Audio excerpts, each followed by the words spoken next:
नमस्कार, आप देख रहे हैं बुरा भला चैनल और हमारे साथ फिलहाल आईपीएस अधिकारी अमिताभ दास हैं और स्वागत है सर। जी थैंक यू, धन्यवाद आपका। आज हम एक खास विषय पर बात करने जा रहे हैं जिसकी चर्चा पूरे बिहार में है। पूरे बिहार में क्या, पूरे देश में है। देश के कई राज्यों में भूमि सर्वेक्षण हो चुका है। बिहार बहुत पिछड़ा इस मामले में, बहुत दिनों बाद शुरू हुआ है और इसे लेकर लोगों में खूब उत्साह भी है और खूब सारे संदेह वाले सवाल भी हैं। तो इस पर बहुत ही विस्तार से हम चर्चा करेंगे। फिलहाल जो बेसिक जानकारी ये है कि सरकार ने 9,888 अमीनों की कॉन्ट्रैक्चुअल नियुक्ति की है ताकि वो बिहार के सभी 45,000 गाँवों तक पहुंच सकें और उनका सर्वे किया जा सके।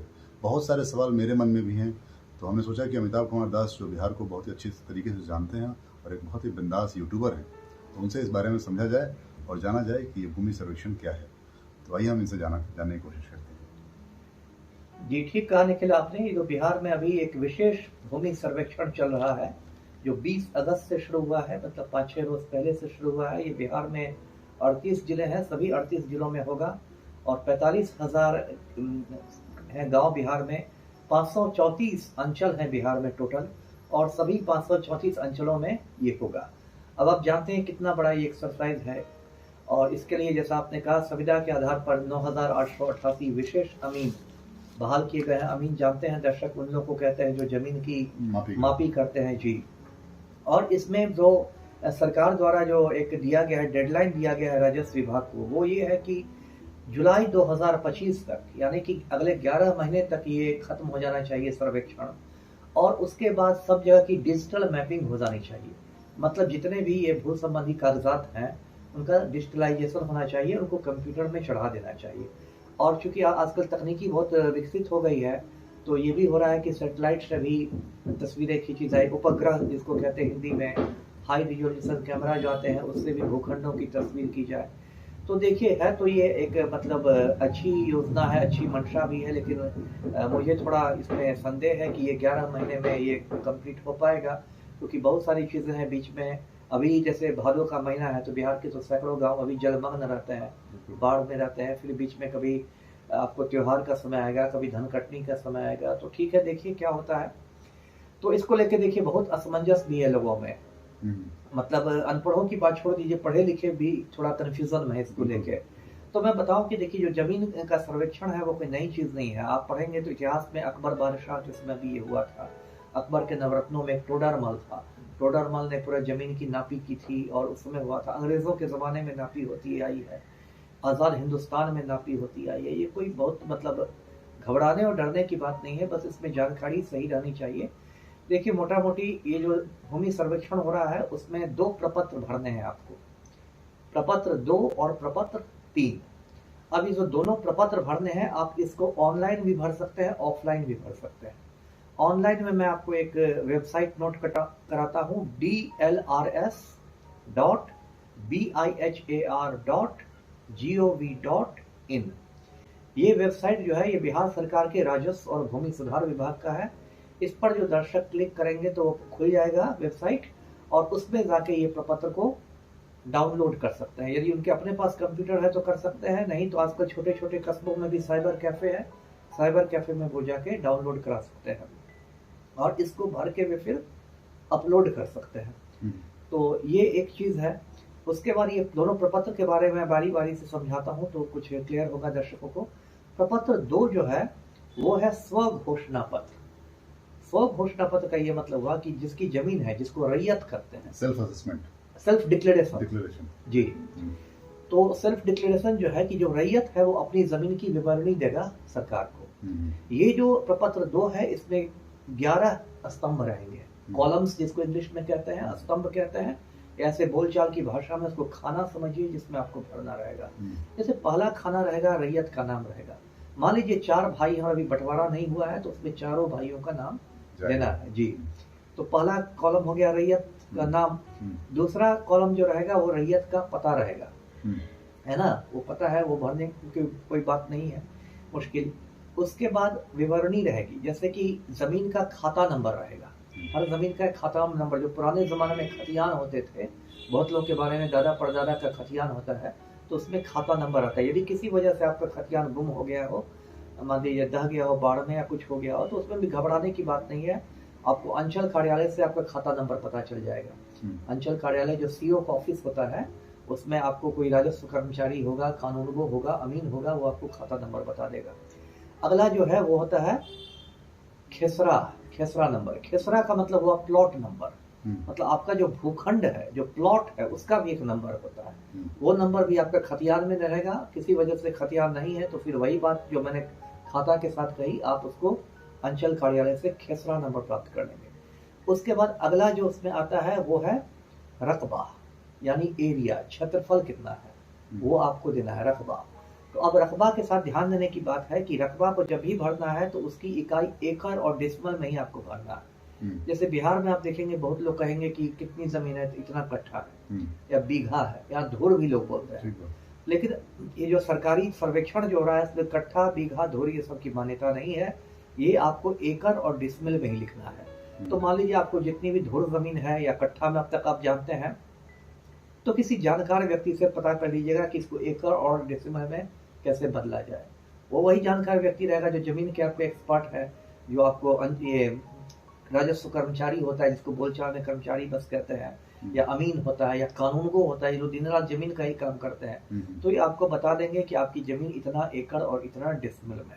ये रकबा हो गया। उसके बाद जमीन के इसके बारे में पूछा जाएगा लगान।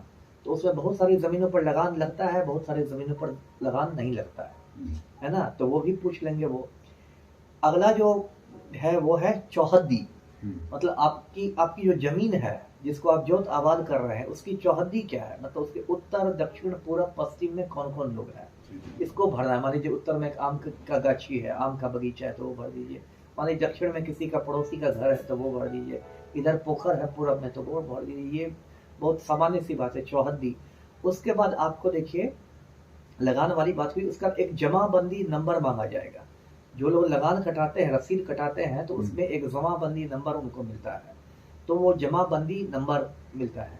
फिर मैं ये भी बता दूं कि इसमें किसी में टेंशन नहीं लेना है। मान लीजिए आप कुछ लोग, बहुत लोगों को असमंजस से लोग मुझसे पूछते हैं कि सर इसमें क्या जमाबंदी, हमने रसीद नहीं कटवाई तो क्या जमीन छीन लेगी सरकार? ये सब कुछ नहीं होने वाला है। इतनी आसानी से किसी की जमीन नहीं छीनने वाली है ना। मान ठीक है, आप यदि रसीद कटवा रहे हैं तो अच्छी बात है, लेकिन यदि आपने किसी वजह से नहीं कटवाया है तो उसकी वजह से आपकी जमीन कहीं नहीं जा रही है। वो बाद में भी आप रसीद कटवा सकते हैं, थोड़ा उसमें आपको जुर्माना लगेगा, फाइन लगेगा, पेनल्टी लगेगी। जमीन किसी की नहीं जा रही है, जमीन जाना इतना आसान नहीं है, तो वो बात है। उसके बाद एक कॉलम रहेगा, एक स्तंभ रहेगा कि आपके स्वामित्व का आधार क्या है, मतलब आप जो बता रहे हैं कि जमीन मेरी है उसका आधार क्या है। अब आधार कई तरह के हो सकते हैं। मान लीजिए वो जमीन पहले आपके दादाजी की थी, बाबा की थी, उसके बाद बाबूजी की जमीन हुई, आप तक आई, तो आपका आधार हो जाएगा उत्तराधिकार, उत्तराधिकार पुश्तैनी जी। और उसको भी आप ये आपके पास उसका खतियान होगा। मान लीजिए दादाजी के समय का खतियान है, 1905 का खतियान है, तो खतियान होगा कागज के रूप में। यह हो सकता है वसीयत हो, बहुत लोग वसीयत करके जाते हैं, हो सकता है बाबूजी आपके या दादाजी वसीयत करके जाते हैं, वसीयत हो। दूसरा जो हो सकता है आधार स्वामित्व का, वो हो सकता है दान पत्र। मान लीजिए आपके नाना जी थे और आप उनके नाती थे और उन्होंने आपको 4 बीघा खेत दे दी, तो वो दान पत्र, वो भी आधार हाँ हो सकता है, उसको उर्दू में ये करें दान पत्र। उसके बाद एक आपको ये है बंदोबस्ती। जैसे बहुत बार सरकार करती है कि भूमिहीन लोगों को, गरीब लोगों को सरकार बास गीत का पर्चा देती है, इतना डिसमिल जमीन ले लो, इस पर तुम बस जाओ, मकान बना लो अपना, जो अपना झोपड़ी हो खपरेल का जो बना लो अपने इसके मुताबिक, सामर्थ्य के मुताबिक, तो वो बंदोबस्ती होती है। तो वो उसमें आपको बास गीत का पर्चा मिला रहेगा, तो आप लिखिएगा बंदोबस्ती, और बास गीत के पर्चा को आप उसमें मतलब अटैच कर दीजिएगा अनुलग्नक के रूप में। उसके बाद एक जो बहुत कॉमन बंदोबस्ती जो है जमीन का आधार, स्वामित्व का आधार, वो होता है क्रय, कि आपने जमीन खरीदी है किसी से, तो उसमें आपको केवाला होगा, जिसको इंग्लिश में सेल डीड कहते हैं, हिंदी में केवाला कहते हैं, तो वो केवाला आपको होगा। उसमें भी कुछ लोग मुझसे पूछते हैं कि केवाला भुला गया है सर, तो गुम हो गया। कोई मान लीजिए केवाला भुला जाए तो आप उसकी नकल निकलवा लीजिए। मान लीजिए जो मेन जो रजिस्ट्री ऑफिस है तो उसमें तो हरकत की कॉपी रहती है ना, आपसे कुछ शुल्क लिया जाएगा और आप उसकी नकल निकाल सकते हैं। तो केवला भुलाने से नहीं कि आपकी जमीन ही चली गई। तो ये सब स्वामित्व का आधार है। और जो आखिरी कॉलम है, 11वां कॉलम जो है, वो है अभियुक्ति यानी रिमार्क्स।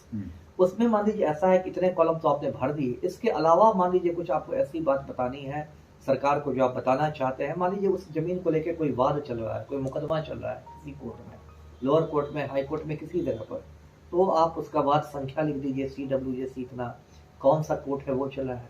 देखिए, जितनी बात आप छिपाने से कोई फायदा नहीं, जितनी बात आप पारदर्शिता हो उतना अच्छा है, उतना बेहतर है। तो ये बात हो गई। उसके बाद अंत में ये तो 11 कॉलम आपने भर दिया। उसके बाद आपसे इसमें आधार नंबर, आधार माना जाएगा, क्योंकि मान लीजिए आपने रैयत में अपना नाम भरा है तो आपको ये बताना पड़ेगा कि मैं ही हूँ ही नहीं, मैंने किसी दूसरे का नाम भर दिया। आधार नंबर 12 अंकों का नंबर होता है। उसमें कुछ लोग मुझसे कहते हैं कि आधार में मेरा ये गलत छप गया है, ये मतलब गलत पता छप गया है, गलत उम्र छप गई है, गलत जन्म तिथि छप गई है। उससे नहीं टेंशन लीजिए। मेनली आधार नंबर जो होता है 12 अंकों का, वो चाहिए सरकार को। दूसरा है कि आजकल बहुत ज़्यादातर लोगों के पास मोबाइल रहता है, मोबाइल नंबर दीजिएगा। आपका यदि ईमेल एड्रेस है तो ईमेल वाला पता दीजिएगा। ये सब चीज़ें दीजिएगा। इसमें ये ध्यान देने की बात है कि जो भी आप दीजिएगा, जिसको भी दीजिएगा, जो सरकार का नुमाइंदा होगा, कानूनगो हो, कर्मचारी हो, अमीन हो, आप उससे पावती जरूर ले लीजिएगा। रिसीविंग जी, 2 कॉपी में, जैसे मान लीजिए प्रपत्र 2 है तो आप उसको 2 कॉपी में भरिए, और एक कॉपी उसको, एक मान लीजिए एक आपने लिया, दूसरा आपने फोटोस्टेट करा लिया, तो मान लीजिए आप उसको देते हैं तो फोटोस्टेट पर लिखवा लीजिए कि 1 प्रति पाया, वो नाम और दस्तखत करके लिख देगा। क्योंकि देखिए अंततः इसका 1 साल बाद, 2 साल बाद, 3 साल बाद जब भी होगा, ये कंप्यूटराइज्ड होना है, ये कागज में नहीं रहेगा कोई दस्तावेज। तो मान लीजिए आपने भरा ये और कंप्यूटर में कुछ गलत चढ़ गया, तो आपके पास ये प्रमाण रहेगा कि मैंने तो ये भरा था, ये कंप्यूटर में ऐसे कैसे चढ़ गया। अपने रैयत का नाम श्याम बाबू भरा था, कंप्यूटर में राम बाबू लिखाया जा रहा है, तो आपके पास प्रमाण होगा। तो पावती लेना नहीं भूलिए, एक बात। तो ये प्रपत्र 2 की कहानी हो गई। उसके बाद दूसरा प्रपत्र जो है, प्रपत्र 3.1 उसको कहते हैं, वो जो है वो वंशावली से संबंधित है। वंशावली मतलब फैमिली ट्री, है ना। तो उस वंशावली में देखिए क्या है कि अब वो तो हर आदमी के दादा, परदादा, लकड़दादा एकदम 100 पुश्त जा सकता है, वो नहीं। शुरू करना वंशावली उस व्यक्ति से जिसके नाम, जो सबसे पुराना जमाबंदी रसीद जिसके नाम पर कटा हो। मान लीजिए आपके घर में आपके दादा के नाम पर सबसे पुराना जमाबंदी रसीद हो, तो दादा से शुरू कीजिए। हाँ, यदि परदादा के नाम से कट रहा हो रसीद तो परदादा से शुरू कीजिए, उससे शुरू करना है। और जहाँ पर आगे आपके मतलब जो जीवित लोग हैं, जो आप हैं, आपके बच्चे हैं, वहां पर खत्म कर देना है। मोटा मोटी है वंशावली।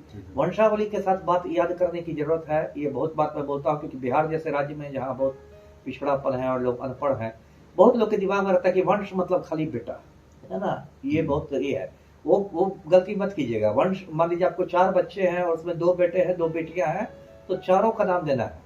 2005 में ही सुप्रीम कोर्ट ने कह दिया है कि लड़की का भी उतना ही अधिकार है जमीन पर जितना लड़कों का है, और उसमें शादीशुदा लड़की भी शामिल है ना। ये सोच, पुरानी सोच है कि अरे वो तो शादी करके चली गई दूसरे घर में, उससे नहीं है। आप उसका नाम बेटी है तो बेटी का नाम रखना है, नहीं आप छिपा लीजिएगा तो ये आप पर बाद में आप फर्जीवाड़ा का आप मामला झेलिएगा, एक बात। दूसरी बात, बहुत लोग ये पूछते हैं कि क्या सिर्फ बेटी का नाम देने से बेटी के नाम जमीन हो जाएगी, तो वो बात नहीं है। वंशावली में बेटी का नाम दीजिए, जमीन अलग प्रक्रिया है, वो फैमिली ट्री है, बताना जरूरी है। फैमिली ट्री है। मान लीजिए आपके 4 बच्चे हैं, 3 बेटे हैं, 1 बेटी है, और आपने परिवार वालों के साथ बैठक की और बेटी ने अपनी राजी खुशी से कह दिया कि हमको जमीन में हिस्सा नहीं चाहिए, और उसे एनओसी दे दिया, मतलब अनापत्ति प्रमाण पत्र दे दिया मजिस्ट्रेट से बनवा के कि मुझे जमीन में हिस्सा नहीं चाहिए, तो ठीक है, आप बच्चे 3 भाइयों में ही बंटवारा कर दीजिए। तो वो एक अलग प्रक्रिया है। लेकिन वंशावली में किसी का नाम देने से उसको नहीं होगा। तो वंशावली बनेगी कैसे? तो पहले देखिए, वंशावली बनाने का था कि मेन अधिकार जो था वो सरपंच को था। अब सरकार ने इसको थोड़ा जटिल बना दिया है। जटिल भी इसलिए बना दिया है क्योंकि बहुत लोग सरपंच को मैनेज करके गलत वंशावली दे देते थे। तो इसलिए सरकार ने उसमें 4-5 लोगों को इन्वॉल्व कर दिया। मतलब उसमें आपको आंगनबाड़ी सेविका का भी दस्तखत चाहिए, आपके गांव के चौकीदार का भी चाहिए, जो पंचायत सचिव है उसका भी चाहिए, सरपंच का भी चाहिए, 5-6 लोगों का चाहिए। इससे एक सुविधा ये रहेगी कि ठीक है, एक को मैनेज करना आसान है, 2 को मैनेज करना आसान है, 5-6 आदमी को तो मैनेज करना थोड़ा मुश्किल है। तो वो जो एक फर्जी वंशावली वाला जो हो रहा था ना, उस पर ये रोक लगाने के लिए तो वो वंशावली का मामला है। वंशावली आपको देना है। तो यही 2 प्रपत्र जो है वो 2 प्रपत्र भरने हैं। इसको आप ऑनलाइन भरिए, ऑफलाइन भरिए। बहुत लोग पूछते हैं कि सर हम तो पंजाब में हैं, हम तो दिल्ली में हैं। तो ठीक है, ऑनलाइन जो है मामला। हाँ, एक बात और है, आप मंत्री जी का मैं पर्सनल नंबर नोट कराता हूँ। बिहार के जो भूमि राजस्व मंत्री हैं श्री दिलीप जायसवाल, उनका पर्सनल मोबाइल नंबर नोट कीजिए, है ना, 94 309 111 यानी कि 5 बार 1। इंग्लिश में बताता हूं, 94301, है ना, 111 फिर 11। ये मंत्री जी ने डंके की चोट पर कहा, आज ही मैंने सुना है कि एकदम कोई भी गड़बड़ी हो तो सीधे मुझे फोन लगा दीजिए। है ना। तो वो मतलब गड़बड़ी यदि हो तो आप देखिए, अब तो मंत्री जी ही हैं, कितना सच बोलते हैं, तो उनको फोन लगाने पर ही पता चलेगा। हो सकता है फोन लगाने पर उनका मंत्री जी की जगह उनका बॉडीगार्ड उठा ले, उनका पीए उठा ले, लेकिन ये मंत्री जी का पर्सनल मोबाइल नंबर है और उस पर आप शिकायत कर सकते हैं जी। तो ऑनलाइन आपने भर दिया फॉर्म, और जी। या ऑफलाइन आपके पास जो टीम आएगी उनको आपने सौंपा जी तो आपका काम खत्म हो गया। काम खत्म हो गया आपका। हाँ, इसमें एक मैं ये भी बात कहूँगी, इसमें टेंशन लेना कैसे नहीं है कि मान लीजिए बहुत लोग को लग रहा है कि कुछ गड़बड़ कर दे, ये कर दे। ये बात भी सत्य है कि बहुत ज्यादा भ्रष्टाचार है, ऐसे तो सारे सरकारी महकमों में भ्रष्टाचार वही है, मैं पूछने वाला था, लेकिन भू राजस्व लेकिन राजस्व और भूमि सुधार नंबर 1 पर है। बिल्कुल, है ना। बिहार का भ्रष्टतम महकमा यदि कोई है, मैंने देखा है छोटे मोटे कर्मचारियों को मालामाल होते हुए। हाँ, ये तो मेरा फर्स्ट हैंड एक्सपीरियंस है। और बहुत गड़बड़ होता है, जैसे कि मान लीजिए कोई कागज है तो आपका नाम सुशील कुमार है, तो कर्मचारी जानबूझकर सुनील कुमार भरेगा सर। मेरे पास और कहेगा कि परिमार्जन करना होगा, और फिर परिमार्जन के नाम पर उसमें आपको दौड़ाएगा क्या पैसा लेगा जी। मेरे पास कुछ गुप्त अभी चिट्ठियां आ रही हैं, हमने गुप्त चिट्ठियां जी, बुरा भला पर अपील की है कि कोई भी जमीन से संबंधित कोई समस्या हो तो हमें बताएं। तो एक सज्जन है, नाम अभी नहीं बताऊंगा जी, वो इसी भू राजस्व कर्मचारी हैं जी। उन्होंने जैसे मान लीजिए मेरी जमीन मेरे नाम से की, उन्होंने रसीद काटी और बाद में वही उसी सज्जन ने आपके नाम से भी उसी जमीन का टुकड़ा काट दिया। बिल्कुल, सेम आदमी ने। तो वैसा भी एक केस मेरे पास आया। ऐसे एक केस कैसा अगर जोड़ा जाए तो बिहार में हजारों केस निकल जाएंगे। बिहार में तो ये स्थिति है कि एकदम घूस का रेट बंधा हुआ है। जैसे दाखिल खारिज जो होता है, म्यूटेशन, है ना। मंत्री जी यदि ये वीडियो देख रहे हो तो सुन लीजिए, मंत्री जी आपका भी ज्ञानवर्धन होगा, उनको भेज देंगे। हाँ, भेज दीजिएगा, टैग कर दीजिएगा कि 5000 रुपया घूस लगता है दाखिल खारिज के लिए, म्यूटेशन के लिए। ये पूरा बिहार में एकदम कहते हैं ना, ये है, इसमें कोई मोल भाव की गुंजाइश नहीं। तो इस तरह से संस्थागत भ्रष्टाचार। शहर और गाँव में कुछ फर्क है क्या रेट में? नहीं, जहाँ तक मेरी जानकारी है सेम रेट है। इस मामले में थोड़ी डेमोक्रेसी है। डेमोक्रेसी समाजवाद है, भ्रष्टाचार में थोड़ा समाजवाद है जी। तो देखिए, आप उसमें मैं कह देता हूँ, यदि कोई ये जितने भी ये अमीन जा रहे हैं, ये कोई सत्य हरिश्चंद्र है नहीं। इसमें बहुत सारे लोग आपसे, है ना, बिहार में लोग घूस करने में थोड़ा शर्माते हैं, तो चाय पानी बोलते हैं कि थोड़ा चाय पानी का खर्चा दे दीजिएगा। तो चाय पानी के लिए किसी को आधा पैसा नहीं देना है ना, जो सरकार उनको पे कर रही है वही उनको मिलेगा। और यदि वो ये करते हैं तो आजकल तो सबके पास मोबाइल है, वो भी आपका एक इस रूप में हथियार है कि आप उसका वीडियो बना सकते हैं, उसको आप वायरल कर सकते हैं, तो वो दंडित हो जाएगा। और ये पूरी प्रक्रिया खत्म होगी तब भी कुछ समय दिया जाएगा आपको आपत्ति दर्ज करने के लिए, है ना। मान लीजिए किसी वजह से, टाइप की गलती से, मानवीय भूल से, क्योंकि इतना बड़ा एक्सरसाइज है, 45,000 गाँव समझिए। मैं तो कहता हूँ कि ये मतलब बिढ़नी का खोता जैसा है ना। बिढ़नी का खोता है, इसमें कितना मतलब आप परेशान। अभी तो शुरू ही हुआ है, जैसे जैसे ये सर्वे आगे बढ़ेगा उसमें मतलब बहुत जगह मारपीट होगी, दीवानी से मामला है ना, बहुत तमाशा होने वाला है। तो उसमें बस टेंशन नहीं लेना है, आपको सरकार को सहयोग करना चाहिए। कोई आदमी गलत भी काम कर रहा है तो उसका शांतिपूर्ण विरोध कीजिए, अपने हाथ में कानून मत लीजिए, शांतिपूर्ण तरीके से आप सरकार को सहयोग दीजिए जी। सर, एक खबर पढ़ रहा था अखबार में, उसमें लिखा है कि जमीन सर्वे का कार्य 2020 से ही चल रहा है, लेकिन अब तक सिर्फ 899 गाँवों का ही जमीन सर्वे पूरा हो पाया है। इसमें 3174 गाँवों का ही ड्राफ्ट प्रकाशित यानी कि सरकारी डिजिटल जो वेबसाइट पे आ पाया है। वर्तमान में जमीन सर्वे का काम 20 जिलों के 89 अंचल के 4927 गाँव में चल रहा था।